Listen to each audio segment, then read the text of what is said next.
Welcome to the 6.5 Insider Edition. I am Patrick Moorhead with More Insights and Strategy, and I'm joined by my awesome co-host, Daniel Newman with Future and Research. On the 6.5 Insider Edition, we talk with the most influential senior executives in the technology industry. But before I introduce today's guest, which I'm really excited to do, I wanted to say hello to my partner in crime, Daniel. How you doing, buddy? Patrick, it's great to be here. And anyone that's watching the video might know who the partner in crime is right now and who our guest is right now. But for those of you listening on the podcast, and we know there's a lot of you out there, the suspense is going to last just a second or two longer, Pat, but I'm doing great. I'm really excited about this show. Excellent. So what I'd like to do is introduce Alex Rogers, Qualcomm's EVP and president of its licensing business, which we all refer to as QTL because it's easier to talk about that, which stands for Qualcomm Technology Licensing. So Alex has a tremendous amount of legal and business experience, which he uses today to manage IP, regulatory, commercial matters for QTL, and ensures continued growth and monetization, as in the business of QTL's existing and future licensing programs through negotiating licensing agreements. Alex has led QTL since 2016, has signed multi-year license agreements with every major handset OEM you'd be familiar with, like Apple, Samsung, Huawei, Xiaomi, Vivo, LG, and even more. A fun anecdote I wanted to share first before I give the floor to Alex is what Qualcomm CEO Steve Mollenkopf says. Steve says Alex is the one English major in a company of 20,000 engineers that help ensure our technologies deliver the biggest impact for the world. And gosh, that's a big intro, Alex. Welcome to the show. Hey, thanks, Patrick. It's great to see you. Daniel, great to see you. Thanks for having me on 6.5. This is great. Good day today, by the way. Really good day. I know. Wonderful day. I think a lot of people at Qualcomm are smiling, which we're going to get into a little bit later. Yeah. So let's talk first, maybe a little bit about your background and how did an English major come into a world of 20,000 engineers? Yeah. So everything in my background happened by accident. I actually didn't even want to be an English major. I wanted to be a theology major. But at Georgetown, I wanted to go abroad. Believe it or not, I wanted to go to Israel for a year. You couldn't be a theology major at Georgetown and go to Israel for a year. So I just picked a major that allowed me to go. They have a great English department at the Hebrew University in Jerusalem because they have all these Brits over there. So I was an English major by default because I cared more about traveling than my major, actually. And then eventually, kind of actually took the road less traveled. Sometimes you hear about folks who say they always wanted to be a lawyer. I actually never wanted to be a lawyer. I actually only became a lawyer because I basically had no options. My first job at a Georgetown, by choice, by the way, was working construction. I wanted to do something different than reading and writing, and working construction, I can tell you, is really different. But I wasn't actually built for it. And so out of survival, I wound up becoming a teacher, a high school teacher. And then the reason why I went to law school, much to the dismay of my English professors, by the way, one of whom criticized me as basically opting for something that was completely not creative, was because I was in between insurance policies. When I had stopped teaching high school, my insurance ran out, and I had a job as a gopher in a law firm, basically pushing a mail cart and running errands. And the insurance hadn't kicked in yet, and I blew out my knee. So I asked Maisie, who's now my wife, hey, look, I've got a minimum wage job that I can't even do. I can't push a mail cart because I can't walk. I need surgery. I don't have money for surgery, didn't have insurance. I was basically bottom of the barrel. So what do you do when you're at the bottom of the barrel? Go to law school. I just went to law school. So I went back to Georgetown and got a law degree. And it was purely mercenary.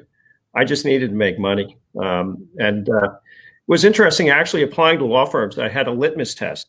When people asked me if I always wanted to be a lawyer, I would tell them, absolutely not. I just went to law school because I needed money. I had no money. And if they wanted to hire me, I figured they were human. If they didn't want to hire me, I figured, I probably don't want to work with you anyway. That's funny though. I mean, it is a profession where the people that tend to be monetarily driven tend to do very well. So I think you probably capture the attention of some, and you had a very successful career in a law firm before you ended up at Qualcomm. Again, purely by accident. I wanted to be a transactional lawyer. When I came to the law firm, they said, well, we're not going to put you in the transactional department. We're going to make you a litigator. And I said, well, wait a minute, that's not what I signed up for. And they said, well, that's all we got. If you don't want the job, that's fine. Don't take it. And of course, having had no money and now having had loans, I took the job. And it turned out being a litigator was not that much different than being a teacher, actually. So I wound up being a litigator. I had a skill set that had been honed across 4 years of high school teaching that served me very well as a litigator. Well, congrats on your success. And speaking of congrats on your success, we've got a lot of questions we want to ask you. It's been great to hear a little bit about your background. Very interesting. It's always fun to learn more. I would never have assumed that was your path or trajectory. But at the same time, with the career you had, there's always those interesting turns. But there was some really big news yesterday. So we had this podcast scheduled anyway. But just this past day, and it might be a few days by the time the listeners hear this, you guys had some really big news, and congratulations is in order, Alex. You guys at Qualcomm had a big win in the Ninth Circuit Court of Appeals. This is a really big deal, and from a background standpoint, this was the FTC's case that in 2019, Judge Lucy Code ruled in favor of the FTC. That meant there's going to be a whole bunch of work for you and your team and Qualcomm's licensing business to renegotiate. And yesterday, this was overturned. You must be feeling very good today. Talk a little bit about what happened, how you're feeling. Give a little background for everybody out there that wasn't following the case as close as Patrick and I were. So we went through a period of regulatory review of our licensing business. And the FTC jumped in along with China, Korea, Taiwan. And that started quite a while ago, but they filed the litigation in Northern California in January of 2017. And they had a number of theories that they advanced, and the district court judge agreed. She issued a 220 odd page opinion agreeing. We went up to the Ninth Circuit, and you could infer from the oral argument that the Ninth Circuit panel really had a lot of skepticism about the FTC's case. The decision that came out yesterday it can only be characterized as a complete win on every single issue. It really is an important decision. I think it's an important decision, not just for Qualcomm, not just for QTL, but I actually think it's an important decision for innovation, and an important decision, for our industry. There's a lot about this decision that is just really good. But for our business and for our business model, it is a complete win, an unmitigated win. And so it's really terrific. And I could probably walk you through, I think, what are just, kind of maybe some of the key points of the decision. And then we're happy to kind of get into a discussion on some of the other points. But I think the first thing is, look, one of the things the Ninth Circuit Court said is, when you apply competition law to innovation, you have to do it with great care. And I think that's really important. And that to me is kind of a macro tone or a macro statement of this decision. The second thing that this decision does, which I think is very important, is it actually recognizes that business model innovation, not just technology innovation, but business model innovation is really important. And one of the things that frustrated me for years is I would hear people criticize Qualcomm as having a quote unquote unique business model. Yeah, we have a unique business model. It's an innovative business model, but that, by the way, is extraordinarily good for the mobile industry. It's extraordinarily good for 5G and for consumers. It's extraordinarily good for essentially enabling more technology innovation and more competition. And so the Ninth Circuit got it. The Ninth Circuit said business model innovation matters, and unique is not bad. Unique can be good, and you have to protect that.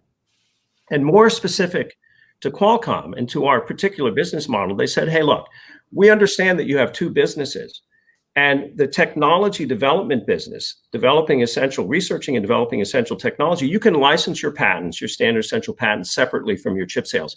There is nothing in antitrust law or any law, they say, that prohibits that. And that's a really good statement. And then they also corrected the record in terms of how to look at royalties and what was wrongly done in the district court decision in terms of how to evaluate royalties. And also, other issues that I think were, really important. I could keep going, but I probably should let you guys jump in and talk a little bit.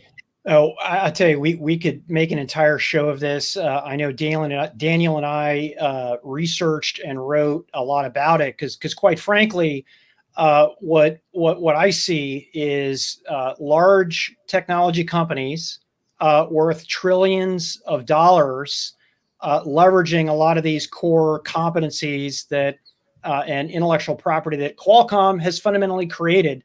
And Qualcomm made a bet on 10 years before their products came out at very high risk and expense to the company. But let's shift, if we can, the conversation for those who might not be as close to this. Maybe talk about characterizing Qualcomm and what the current focus is, because there's really two sides of the Qualcomm business. Yeah, so the current focus of Qualcomm is 5G, but let me back up and talk about these two sides, right? So one side is what I consider to be deep scientific research in how to maximize the use of a physical thing that exists, and that is radio spectrum, okay? And we are extremely good at that. We've always been good at that. That is actually the heart of the company. It is essentially the capability on which the company was founded. Information theorists like Viterbi and Jacobs, Gilhousen and others, really good at that. Those people who developed cellular systems because they really understand information theory for digital communications in a wireless environment actually had to go out and hire people to create the other part of the company, which is folks that knew how to build semiconductors, folks that knew how to build products, and essentially implement the cellular systems that they were creating. So there are two sides to the company. What the licensing business does is it takes this work that we do to create essential technology, which essentially is the foundation of the mobile world. And we go out and we seek to get a fair return through our intellectual property in the way of royalties. And we continue to drive and fund that innovation, that fundamental research that drives the mobile industry, and now is, with 5G, going to drive mobile cellular into basically every industry. The semiconductor business is a business that, as is obvious, basically makes the components and drives the implementation of this technology, at the chipset level. And so these two businesses are separate. And as the Ninth Circuit recognizes, that's okay, actually. You can have these two businesses operate separately. Yeah, it's incredible when I look at the amount that you've done and your current focus on 5G. And what I always love to say, Alex, is don't confuse R&D. They're different. There's a lot of companies that do R&D. There's a lot of companies that actually do more D as part of that R&D. There's very few companies that do classic R. Yeah, so when you go back to one of the challenges that we faced a little while back when Broadcom wanted to buy us, the CTO of Broadcom basically said, look, we have a semiconductor business, and I'm going to do R&D that only has line of sight to putting a product in the market. And so whatever that line of sight is, whether it's 18 months or 2 years, I am not going to go back 10 years and do research that is going to form essentially the bedrock of the mobile industry or any other industry. Well, that's what Qualcomm does. We're 10 years ahead of the industry. We're doing research, not product development, but research in how to essentially utilize that spectrum and create cellular communication systems that are more and more efficient and effective in utilizing that spectrum. It's an ongoing process. We've never stopped doing it. And it's unique. We're really only a company left in the United States that still wants to do this. And it is the bedrock foundation of mobile. And as mobile through 5G now expands out into other industries, it's the bedrock foundation of 5G and mobile as it will translate into implementation in other industries. It's critically important. Yeah, it's a very interesting dichotomy. And if you look at that moment in time when that acquisition could have happened, and you look at where we would be now had it happened, all I can say is if you went back and read my research, and Pat, yours as well, and actually we even co-wrote a few pieces on Forbes, that we could not have been more prudent in our opinion, Alex, that would have been a terrible thing for the innovation ecosystem here in America, especially as 5G was coming around the corner. So at least my analyst opinion is that I'm very glad that Qualcomm was allowed to continue in its current form to help lead and drive the innovation that it is driving. And speaking of that, in our notes, we commonly refer to Qualcomm as an orchestrator in 5G. And when Pat asked you about what does Qualcomm do, your initial answer was, well, our current focus, of course, is 5G. So this is that moment where explain to everybody, what is Qualcomm's role in 5G? Yeah, it's actually incredibly comprehensive. I think about it in terms of three timelines of activities that are very complementary. So the first timeline is the early research that we do, essentially helping to define how to improve and make more effective this radio spectrum that people are now using and don't think about, but we think about it every day. And that research is critically important because that leads to the ideas that go into standards. 3GPP, 5G, 4G, 3G, these are all technical standards. And so the first timeline is that early research and activity that we do. The second timeline is taking a leadership role in standards. You cannot take for granted that cellular standards will always be just fine, okay? It really should be a technology meritocracy, where the best ideas in terms of backward compatibility and looking forward to how to best utilize networks and radio spectrum resources, the best technology, the best ideas are being implemented in standards. And Qualcomm is a leader in driving standards. When you look at 3GPP, the membership organization that is interested in cellular standards, there are over 800 members.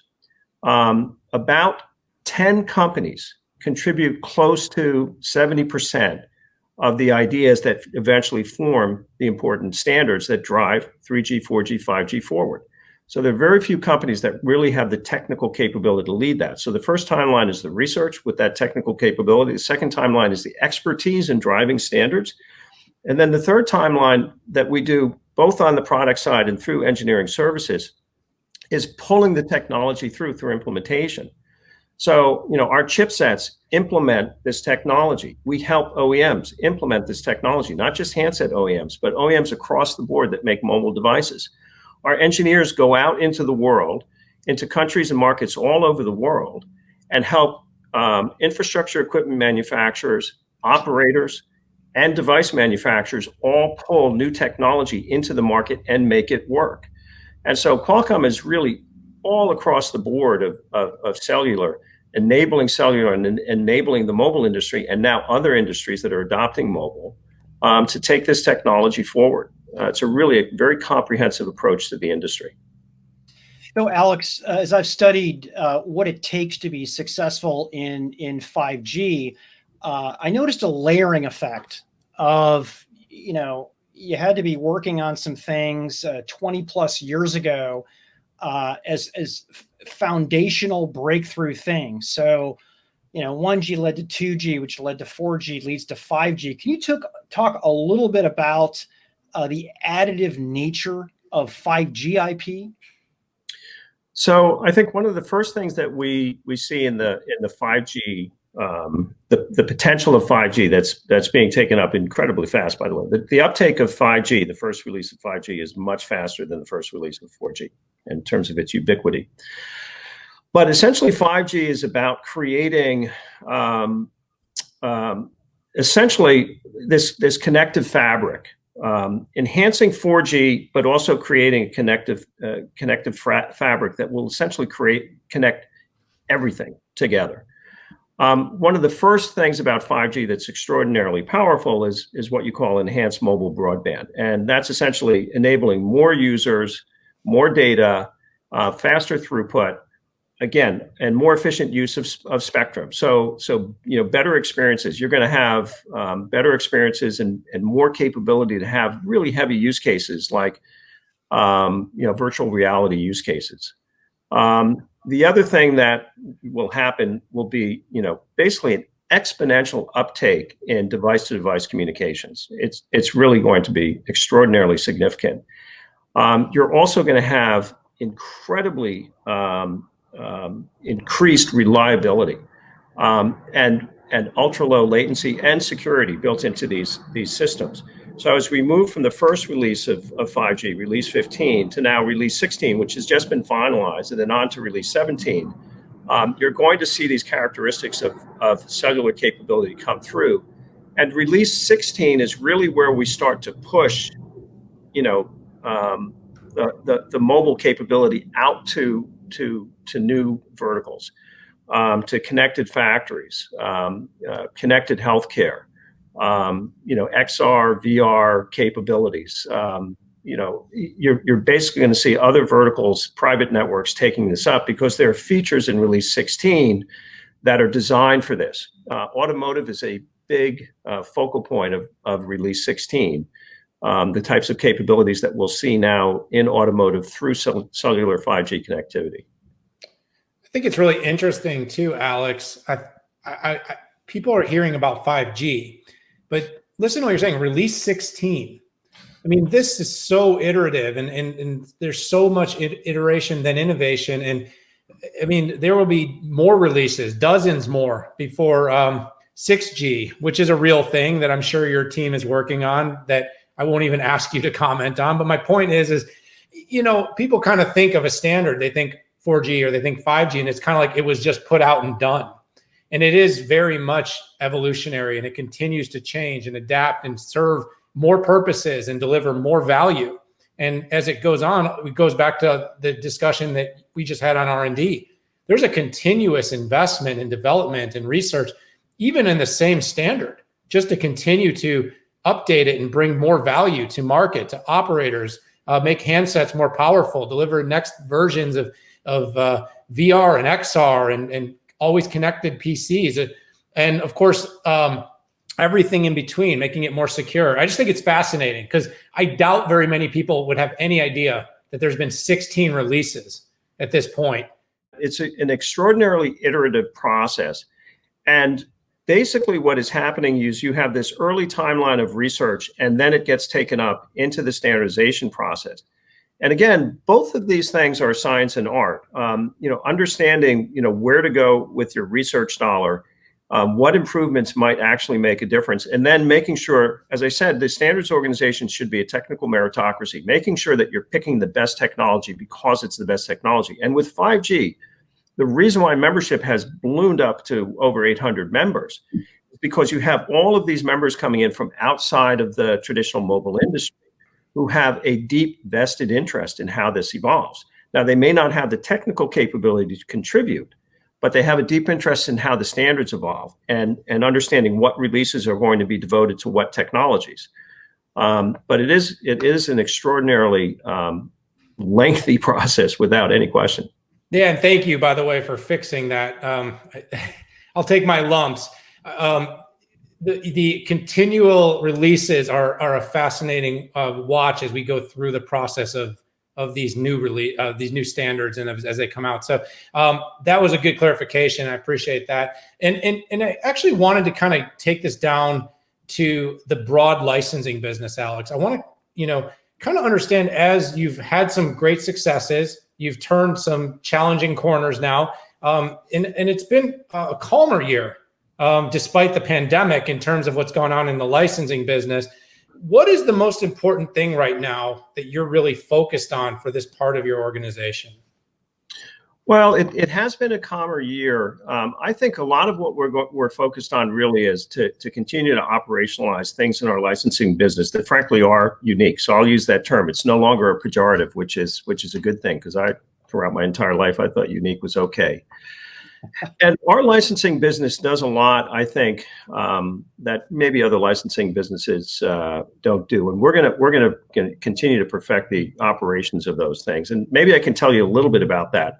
But there's one big theme out there that I think is really important, and that is to help people understand the value of what it is that we do. Because a lot of the consternation about Qualcomm's licensing business, aside from the model, which we've already talked about, is, well, folks say, well, Qualcomm, for these SCPs, we think your royalties are too high. Now, the Ninth Circuit, basically addressed that in a very effective way. But let me address it just kind of in a real world context for a second, because I think it's important that people understand the value of what we do. And obviously, there are a few other folks as well. As I said, there are 10 companies that contribute about 70% of the standards. When you look at mobile, the success of mobile, okay, it is enormously successful. Everybody knows this intuitively, but we have over 8 billion connections in the world. We have over 5 billion unique users, okay, of mobile services, SIM connections, that unique users. Last year, the GSMA said we had about $4.1 trillion in economic benefit in terms of revenue and indirect benefit and productivity gains as a result of mobile, 4.1 trillion. If you add up all the licensing revenue that Qualcomm and other major SEP licensors realized in 2019, it would be somewhere between 8 billion and 13 billion. Somewhere between 0.2% and 0.3% of that economic value. And so people say, well, SCP licensing, FRAND is broken. They're collecting too much, the royalties are too high. They've completely lost sight of the success and the value of the essential technology and the related IP that we contribute to this. They completely lost sight of that. And it's only that difference between the 0.2 and the 4.1 trillion is only going to increase with 5G. Okay? It's only going to increase. So we deliver tremendous value in our view. And then I can talk a little bit more about the kind of the mundane about the QTL licensing business in terms of what we do that I think is unique. If you guys want me to keep talking, I'll do that. But if you want to ask another question, I'll be happy to get to that. But yeah. I see some smiles. Is that okay? Yeah, I want to hear more. Let's okay. keep going. We don't simply, hand over a licensing agreement and say, "Hey, please sign here." Okay. We do a lot because we want our licensees to succeed, and we want the ecosystem to be healthy, actually. And so we've brought into QTL. One of the things that I did when I took over to QTL was we brought in engineers. In fact, the first day I took over QTL. The first thing I did was ask an engineer, hey, are you willing to join QTL? And we built what we call a TechVAS team, a technology value added services team.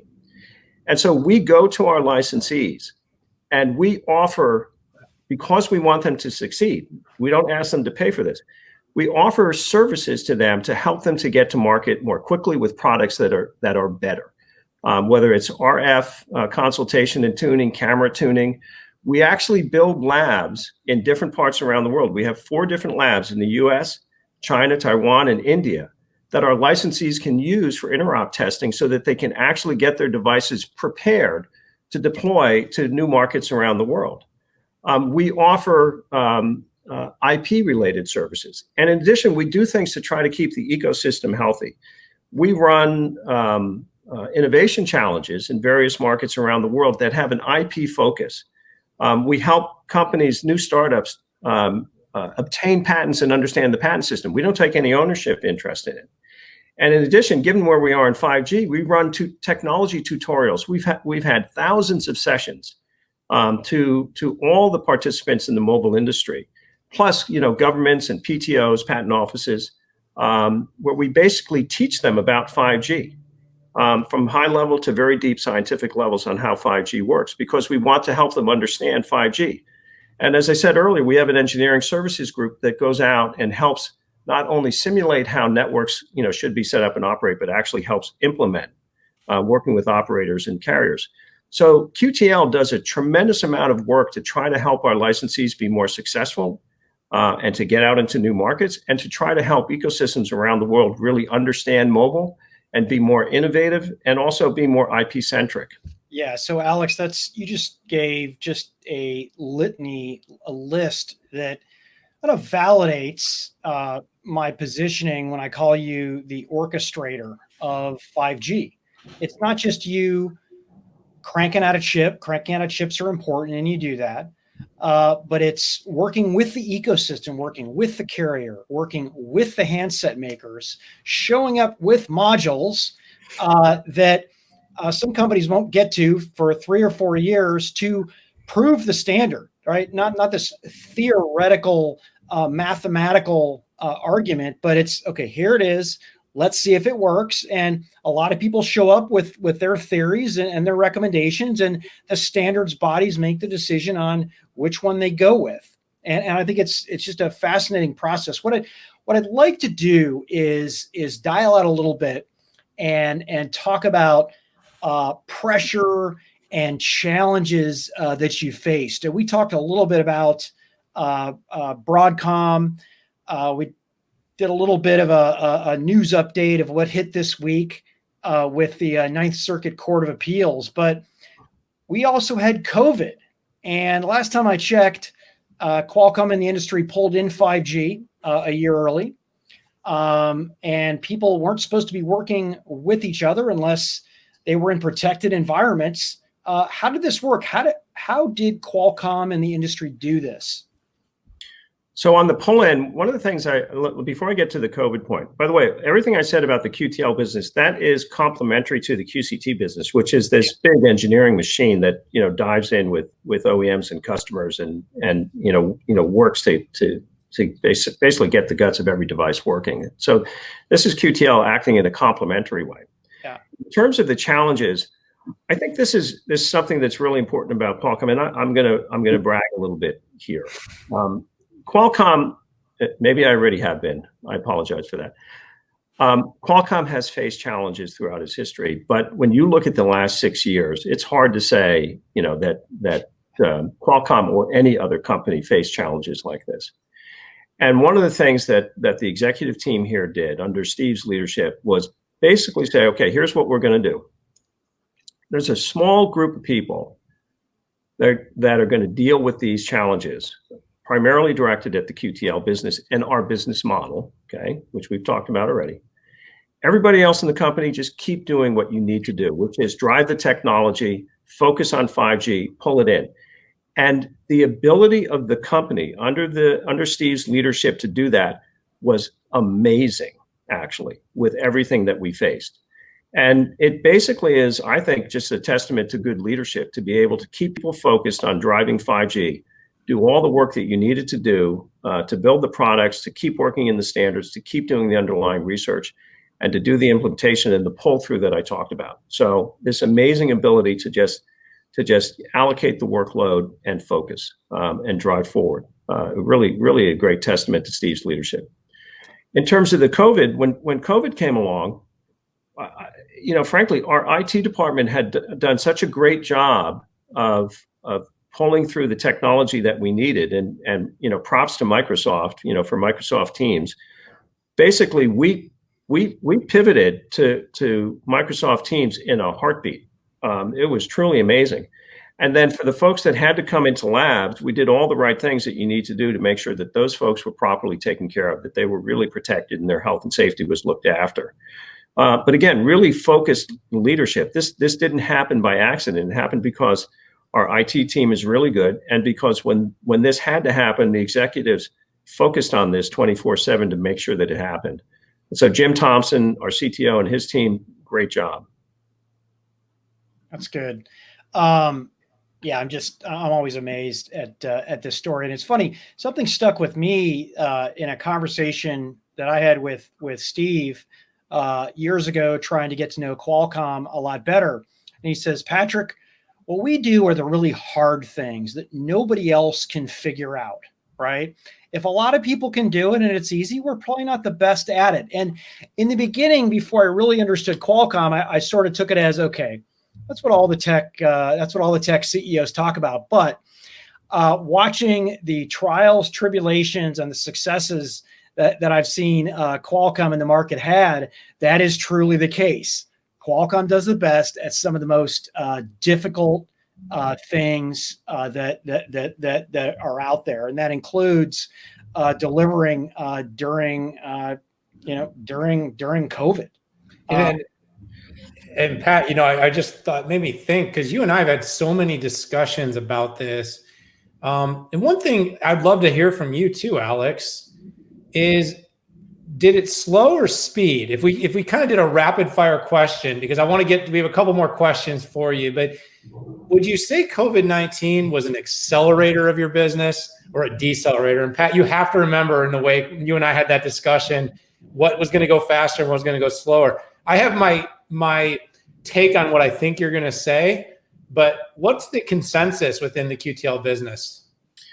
Oh, for QTL? Yeah.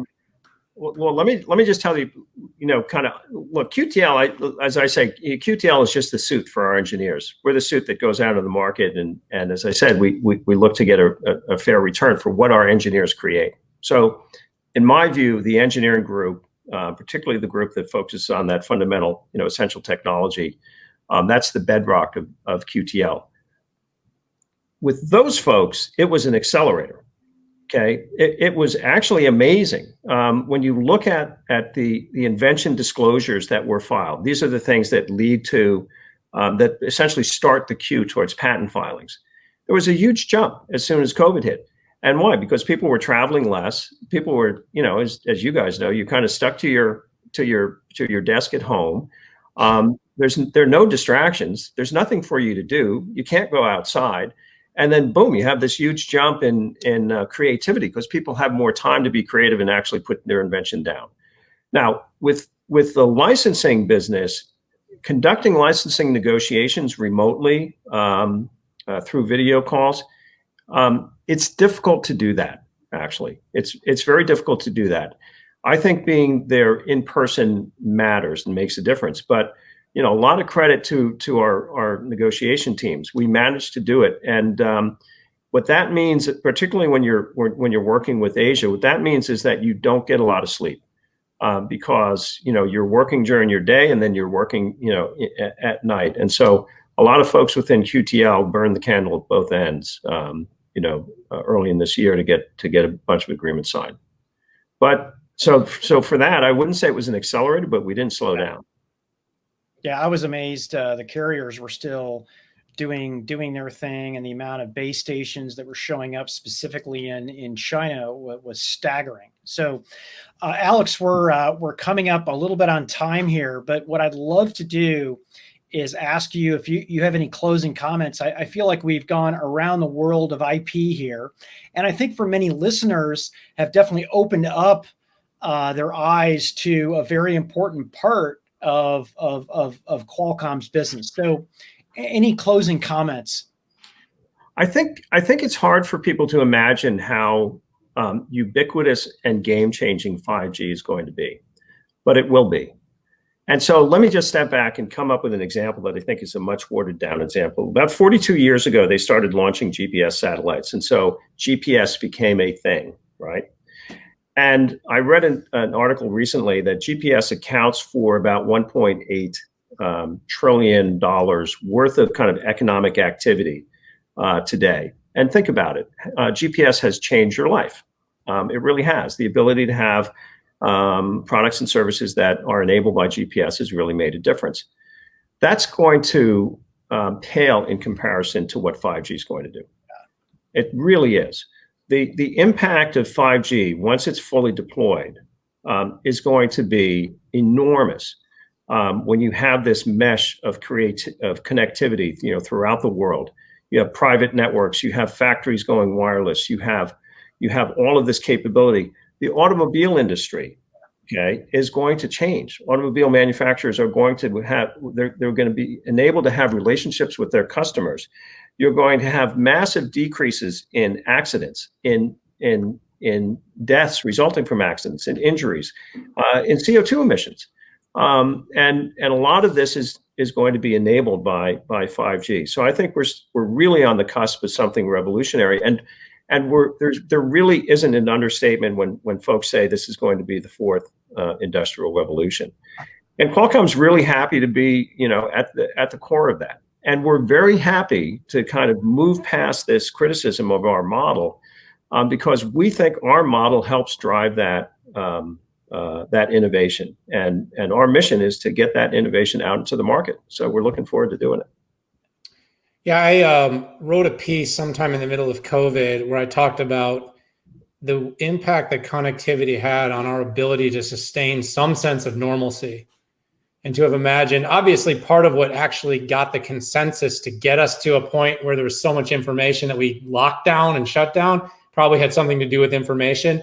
But then in the wake of it, whether it was binging on Netflix, whether it was being able to bring our offices, businesses like Pat and mine, and as a research firm, being able to continue operations, your team being able to license your technology to pretty much every major handset maker in the world throughout this process of not even being able to send your sales force out to do traditional meeting.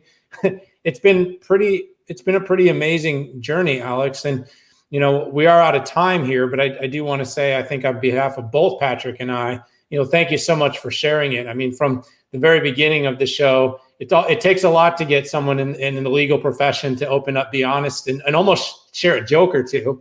I always laugh, there's just a certain posture when you meet people in that profession. So thanks for bringing a little wit and a little bit of humor, but also thanks for bringing such a comprehensive perspective on what's going on in the licensing business and what Qualcomm is doing to influence 5G and global connectivity.